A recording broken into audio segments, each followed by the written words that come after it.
Subscribe to our channel by clicking the subscribe button. Click the bell button and enjoy the latest uploads from our channel. Hello everyone, स्वागत है आप सभी का हमारे YouTube channel success hander में। आज हम लोग एक सर्कुलर बेस्ड अरेंजमेंट को सॉल्व करेंगे जिसमें कि 8 लोगों का अरेंजमेंट है। कुछ लोग आउटसाइड फेस कर रहे हैं, कुछ लोग इनसाइड फेस कर रहे हैं और सभी लोग डिफरेंट इलेक्ट्रॉनिक आइटम्स को भी परचेज करते हैं। तो इसमें 2 पैरामीटर है, अच्छी पजल है, थोड़ी लेंदी भी पजल है। आप ये देखिए, ये है इसका बाकी का पार्ट, इसको भी देख लीजिए, स्क्रीनशॉट लीजिए, खुद से सॉल्व करिए। डेफिनेटली इस टाइप की पजल्स आपको मेंस लेवल में ही मिलेगी, मेंस के एग्जामिनेशन में ही मिलेगी, प्री में कभी ऐसी पजल्स नहीं आती है। और इस पजल को सॉल्व करने का जो सबसे सटीक तरीका होता है वो ही मैं आपको आज सिखाने की कोशिश करूंगी और इसको सॉल्व करने का जो बेस्ट टाइम होना चाहिए वो भी हम लोग डिस्कस करेंगे वीडियो के अंत में। आई होप आपने इंग्लिश का स्क्रीनशॉट ले लिया होगा। अब ये है क्वेश्चन हिंदी में, आप इसका भी स्क्रीनशॉट ले लीजिए। इसको भी मैं आपको 2 पार्ट में दिखाऊंगी क्योंकि क्वेश्चन थोड़ा सा बड़ा है, तो एक पार्ट में ये आ नहीं रहा है, एक स्क्रीन में आ नहीं पा रहा है। देख लीजिए, ये है इसका आगे का पार्ट, आप इसका स्क्रीनशॉट ले लीजिए और फिर क्वेश्चन को सॉल्व करिए और देखिए कि किस तरीके से इस क्वेश्चन को आप सॉल्व कर सकते हो, क्या अप्रोच आप लगाते हो। और फिर वीडियो को फुल वॉच करिए और देखिए मेरी अप्रोच को। आई होप आपने स्क्रीनशॉट ले लिया होगा। अब चलिए हम लोग क्वेश्चन को सॉल्व करना स्टार्ट करते हैं। तो क्वेश्चन में लिखा है, during Diwali festival 8 persons STUVWXYZ are going for shopping and each one purchase 1 electronic item. ठीक है, दिवाली फेस्टिवल में 8 लोग हैं और वो लोग शॉपिंग की ओर जा रहे हैं और सभी लोग जो है एक इलेक्ट्रॉनिक आइटम लेते हैं। All they are sitting in a circular table, सभी लोग एक सर्कुलर टेबल पे बैठे हैं। Some of them are facing to the centre while some of them are facing outside the centre, कुछ लोग सेंटर की ओर देख रहे हैं, कुछ लोग सेंटर से आउट देख रहे हैं। 2 persons who facing outside from the center are not immediate neighbors of each other, मतलब आउटसाइड वाले मैक्सिमम 2 ही लोग हो जो होंगे वो साथ रहेंगे। ठीक है, मैक्सिमम 2 लोग होंगे जो कि आउटसाइड देखेंगे और साथ भी रहेंगे। अच्छा, आगे देखते हैं। One who purchase cooler sits third to the right of Y. ठीक है, वाई के थर्ड राइट पे कौन बैठेगा, जो कि कूलर परचेज करता है। अब चूंकि मेंस लेवल पजल है तो सबसे पहले हम लोग क्या करेंगे, कंडीशंस को नोट करेंगे। आगे क्या लिखा हुआ है, X and U are not immediate neighbour of each other. ठीक है, एक्स और यू जो है ये लोग नेबर नहीं है, राइट। आगे देखते हैं क्या लिखना है, U facing inside the centre and immediate neighbour of Y. ठीक है, यू और वाई जो है, वाई के बारे में यहाँ लिखा, यहीं पे नोट करिए, यू और वाई जो होंगे वो नेबर होंगे और यू जो है वो इनसाइड फेस करेगा।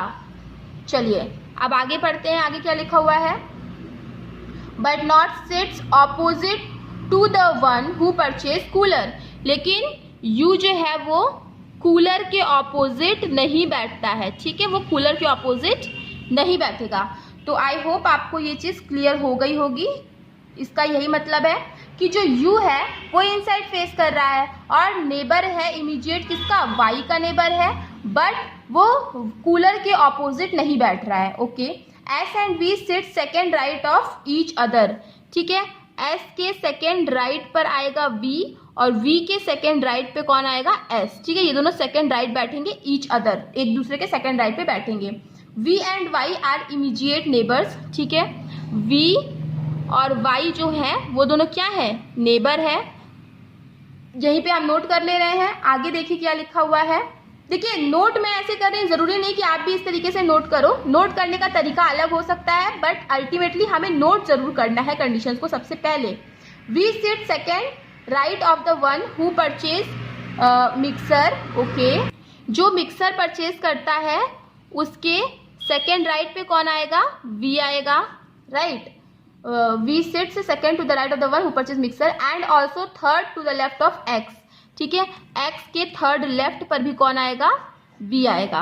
तो इतनी सारी जो चीजें हैं यहाँ पर आ गई हैं। आगे देखिए क्या लिखा हुआ है, both W and Z are immediate neighbours and W sits second to the left of U। U के बारे में देखिए यहाँ इन्फॉर्मेशन दी थी, तो U के सेकेंड लेफ्ट पे कौन आएगा, W आएगा, राइट। यहाँ पे यही बोला है, U के सेकेंड लेफ्ट पे W आएगा और W और Z क्या है, नेबर है, तो W और Z क्या हो जाएंगे, नेबर्स हो जाएंगे। तो हमने ये चीज नोट कर ली है। आगे अब पढ़ते हैं क्या लिखा हुआ है, Z sits opposite to the one who purchase watch. ठीक है, Z उसके अपोजिट बैठेगा जो कि वॉच परचेज करता है। Both T and W are facing same direction, T और W का जो है डायरेक्शन सेम है, तो यहीं पे लिख लेते हैं क्योंकि W के बारे में यही बात हुआ था। इन दोनों का सेम डायरेक्शन है, T और W का। वो T and W are facing in the same direction. S faces outside from the table.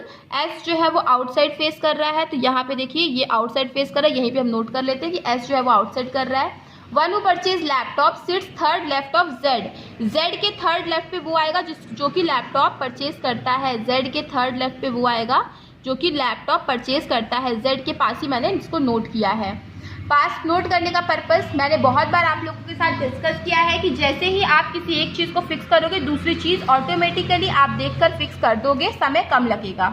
आगे 3 person sits between the one who purchase AC and who purchase oven. ठीक है, AC और oven जो purchase करते हैं दोनों के बारे में कहीं बात हुई नहीं है, तो आप अलग से नोट कर लो कि AC और अवन जो परचेज करेंगे इन दोनों के बीच में कितने पर्सन्स रहेंगे, 3 पर्सन्स रहेंगे। ठीक है, S does not adjacent to the one who purchase oven।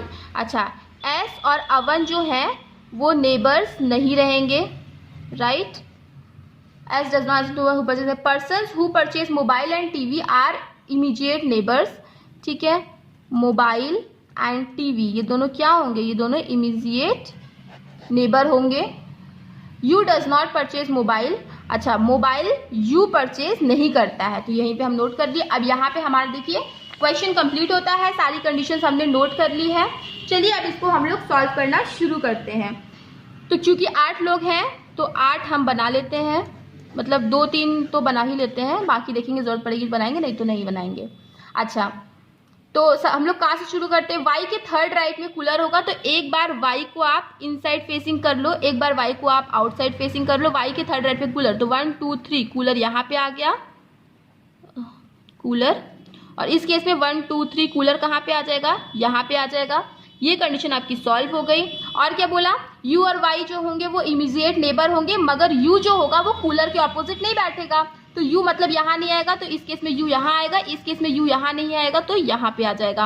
और U कौन सा फेसिंग है, इनसाइड फेसिंग है, हमें ऑलरेडी पता है। ये कंडीशन भी सॉल्व हो गई, ये कंडीशन भी सॉल्व हो गई। U के सेकंड लेफ्ट में W आना है, तो W इस केस में यहाँ पे आ जाएगा, और इस केस में W कहाँ पे आ जाएगा, यहाँ पे आ जाएगा। अच्छा, W और Z इमीडिएट नेबर्स थे, और V और Y भी इमीडिएट नेबर हैं। ठीक है, V और Y इमीडिएट नेबर हैं, तो V यहाँ पे आ जाएगा। और इस केस में तो देखो V के लिए जगह ही नहीं बची, तो ये कंडीशन आपकी क्या होगी, गलत हो गई। ठीक है, ये वाला आपका सॉल्व हो गया। अच्छा, अब क्या बोला, W और Z इमीडिएट नेबर होंगे, और Z के ऑपोजिट कौन आएगा, जिसको वॉच पसंद है वो आएगा। अच्छा, तो चलिए फिर इसको फिक्स करने की कोशिश करते हैं हम लोग। उससे पहले देखिए हम लोग इस चीज़ को हम लोगों को फिक्स करना चाहिए, क्यों, क्योंकि इससे हमारी काफ़ी चीज़ें सॉल्व हो जाएंगी। अब क्या बोला, V के सेकंड राइट पे S, तो V के सेकंड राइट पे S यहाँ तो आ नहीं सकता, तो 1 2 S कहाँ पे आएगा, यहाँ पे ही आएगा।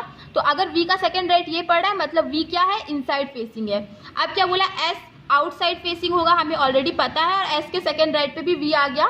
ठीक है, ये कंडीशन देखिए आपकी सॉल्व हो गई। अच्छा, मिक्सर के सेकेंड राइट पे आना है V को, तो देखिए मिक्सर इसको भी हो सकता है, इसको भी हो सकता है, दोनों ही सेकेंड राइट से V ही आएगा, तो अभी इस चीज़ को हम लोग छोड़ देते हैं।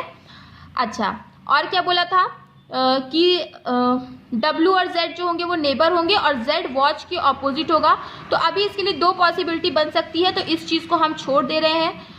और क्या बोला कि Z के थर्ड लेफ्ट पे आएगा लैपटॉप, तो 1 2 3, तो अभी इन सब चीज़ों के लिए काफ़ी ज़्यादा पॉसिबिलिटी बनेगी, तो इस चीज़ को अभी हमें थोड़ा सा स्किप कर देना चाहिए। अब क्या बोला, X के थर्ड लेफ्ट पे आएगा V, तो देखो X यहाँ रखोगे 1 2 3 लेफ्ट पे V आ सकता है, X यहाँ रखोगे तो 1 2 3 लेफ्ट पे V आ सकता है। लेकिन यहाँ बोला था X और U कभी भी नेबर नहीं होंगे, मतलब X यहाँ नहीं आएगा, X यहीं पे आएगा। X के थर्ड लेफ्ट पे V 1 2 3 V अगर यहाँ आ रहा है, तो X क्या है, इनसाइड फेसिंग है, तो ये कंडीशन भी आपकी सॉल्व हो गई, और ये कंडीशन भी आपकी सॉल्व हो गई है।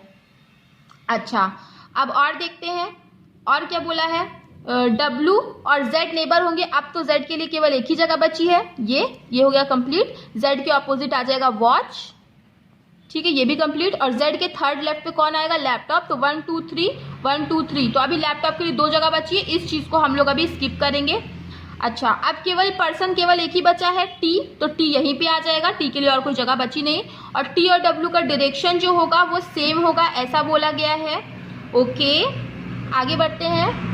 अब देखिए हम लोग थोड़ा सा आगे प्रोसीड करते हैं और देखते हैं क्या चीज़ हम लोग फिक्स कर सकते हैं। तो देखिए यहाँ पे लिखा मिक्सर के सेकेंड राइट पे भी आएगा।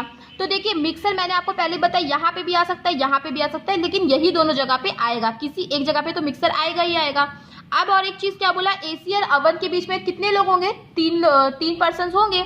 अगर देखो मिक्सर चाहे यहाँ आएगा चाहे यहाँ आएगा और कहीं तो आएगा नहीं। तो अब एसी अवन के बीच में 3 लोग होंगे, मतलब वो दोनों ऑपोजिट बैठ रहे हैं। तो देखो एसी अवन यहाँ पे हो नहीं सकता, यहाँ पे भी हो नहीं सकता, अब यहाँ पे भी नहीं हो सकता क्योंकि यहाँ पे एक जगह पे मिक्सर का आना तय है। मतलब एसी अवन के लिए केवल एक ही जगह बची है, वो है ये। अब ये भी बोला था कि एस जो है वो अवन का नेबर नहीं होगा, तो यहाँ पे आ जाएगा एसी और यहाँ पे आ जाएगा अवन। ठीक है, यहाँ पे एसी अवन हो गया। अब इन दोनों में से कहीं ना कहीं एक जगह पे क्या आएगा, मिक्सर आएगा। ये वाली पॉसिबिलिटी तो आपकी क्लियर हो गई। अब इन दोनों में से देखिए कहीं ना कहीं एक जगह पे क्या आएगा, मिक्सर आएगा।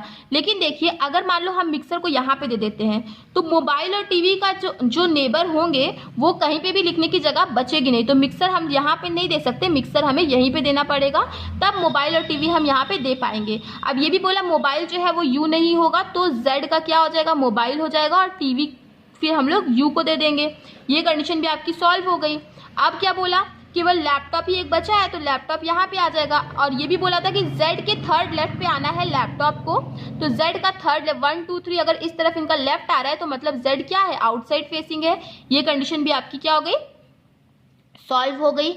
अब मिक्सर के सेकंड राइट पे आना था V को, ये भी आ गया, ये वाली कंडीशन भी सॉल्व हो गई। सारी की सारी कंडीशन से भी जिस हिसाब से भी क्वेश्चन पूछा जाएगा हम लोग इसका आंसर दे देंगे, यही हमारा फाइनल अरेंजमेंट बनेगा। देखिए मैं सिर्फ 2 ही पॉसिबिलिटी में, जिसमें कि एक पॉसिबिलिटी काफ़ी पहले ही एलिमिनेट हो गई थी, हमने इस क्वेश्चन को सॉल्व कर लिया।